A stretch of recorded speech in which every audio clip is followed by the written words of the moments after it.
let's start with a basic idea. Let's start with two basic ideas. Generally speaking, in self-defense based jiu-jitsu, your posture is upright. Right? Classical judo, it's upright posture. You have to always understand that that is the best way to position yourself as a default. But there are times where if you're very tall and they go for your legs, you're standing upright. So we mitigate that a little bit by leading with one side, which means what? I just present him with one leg. It's okay, you just have to know that that's the case. No different than if he's going to diashi me, it's probably not going to be that foot. He's probably going to diashi that. I understand. My feet have to be somewhere, and every position exposes you to certain techniques. You just have to know it, okay? So you have to know that being upright is the best in a real fighting situation. Being in a wrestler's crouch may be great for amateur wrestling in a high school wrestling match, but it's not great for self-defense. But it is that posture that one takes when it's time to dive in. You just don't fight from here. Does that make sense? So we have to be prepared when we're upright that if someone dives from the leg, you have to be able to understand that you need to throw your legs back. So what I'm getting at is kind of a dichotomy of an idea where generally speaking, you're upright fighting, but if you needed to, you're not unable to drop your legs back.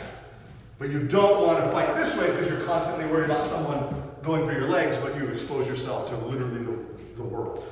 Make sense? Okay, secondly, once we're down and we've successfully just sprawled it, we've sprawled it hard, generally speaking, remember my words, generally speaking, your mission is to get off to the side. So you could strike, you could break down, you can do whatever it is you need to do. So the idea is you sprawl your hips back, and then you spin.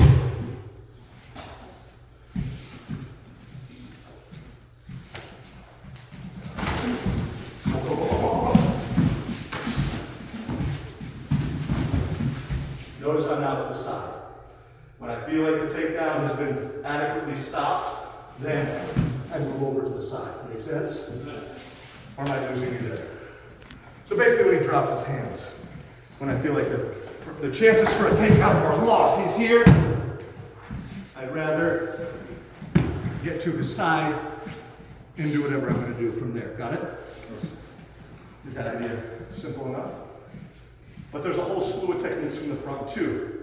Maybe he catches your leg a little tighter than you wanted, you feel it's difficult to move. Maybe based on where your limbs are and where you find them in that moment, there's just a technique that's there. And you can't not take it because it's kind of handed to you. So because time is limited, we're going to do a series from the side and a series from the front. Let's start with the front. We're here, hands are freeze. As soon as one or both of his hands are here, watch carefully, we're going to go under here,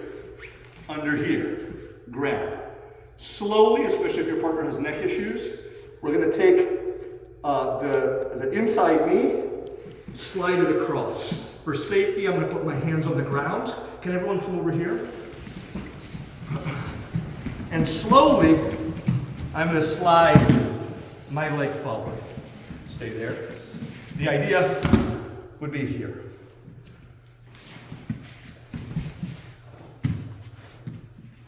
I'm going to lift this arm to ease a little pressure. And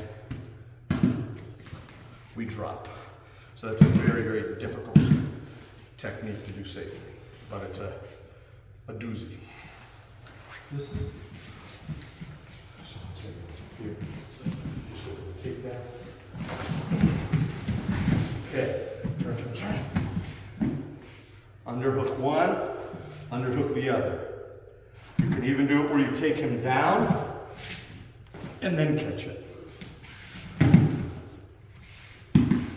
Okay, so slide this knee as far as you can, recline back. So essentially what's happening is like a full Nelson on him, okay? But on mega steroids, like the rock level steroids. I'm sure it's all natural.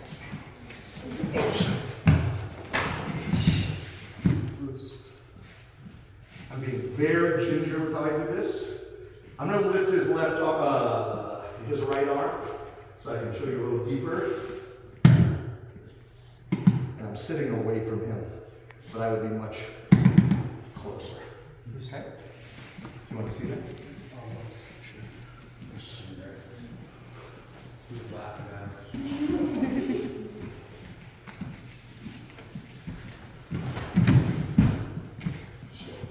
Come under one.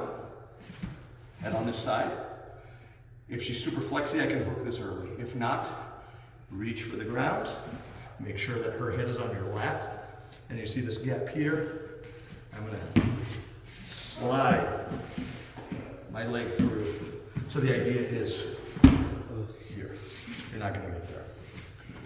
So it's a very difficult technique to practice safely. One.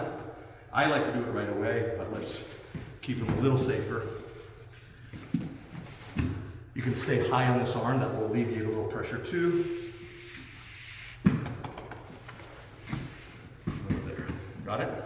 If you have neck issues, you may want to take this one super slowly. Feel it a few times, and then just use your best judgment. I don't want anyone not here on Monday because I got a sore neck. How'd you make?